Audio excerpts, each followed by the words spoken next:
ቤትህ መጥቶ መስጂድ ጋር መጥቶ ቤተ እምነት ውስጥ ገብቶ ቁርአንን ቀዶ ለሚወጣ ሰው ወተ ተክቢራ እንዳትል በፍጹም።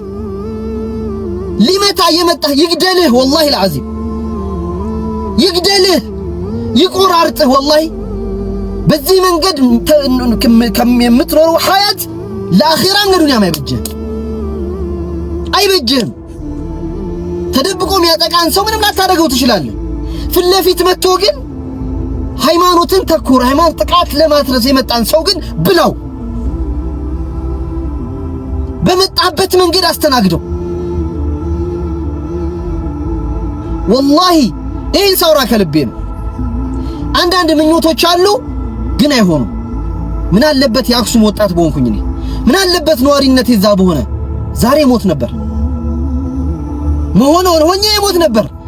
በአላሁ ሱብሓነሁ ወተዓላ መንገድ ላይ አንዲት ፍሬ ጠጠር እንኳን ወርውሬ አንዲት ኮብልስቶን እንኳን ወርውሬ አቅሜን ፈንክቼም እሞት ነበር። ሸሂድ ሆን ነበር።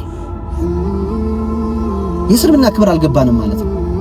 ይሄንን ስል አክሱም ውስጥ የመብት ትግል የምታረጉ ወንድሞች አባቶችን ምናምን ዝቅ አድርጌ ለማየት አይደለም።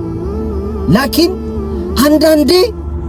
አንዳንዴ ሁሌ የመጣ የሚመታ ሰው እንደምትጮህ ወጣ አላሁ አክበር ብቻ እንደምትል የሚያውቅ ሰው ስቆ በሄዳ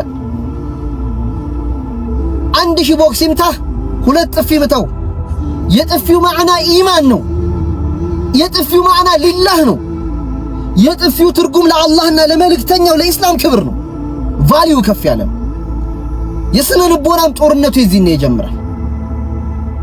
ሚዲያ ቢጮህ ሚዲያ ባይጮህ የሚያመጣው ፋይዳ የለም። እዛ አካባቢ ያላችሁ ወንድሞች ሊጎዷችሁ ሊመቷችሁ መስጂድ ውስጥ የተከበረው የአላህ ቤት ላይ ከነጫማ ገብተው የአላህን ቃል ወላሂ ተያይዛችሁ ለቁ። አንገታቸውን ነክሳችሁ ለቁ።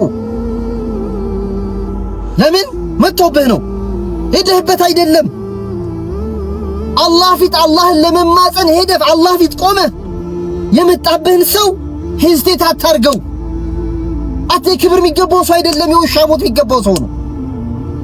እስከ መቼ ድረስ መስጂድ ሲፈርስብን አዛን አትበሉ ሲባል አክሱም ላይ ቁርአን ሲቀደድ አባቶች በዚህ መንገድ ተደብድበው ሐኪም ቤት ሲገቡ እንዴት ሌላ ነገር ማሰብ ያቅተናል? ይህንን ጥቃት ሊፈጽሙ በአካል የሚመጡባችሁን ሰዎች በሚገባቸው ቋንቋ አስተናግዷቸው።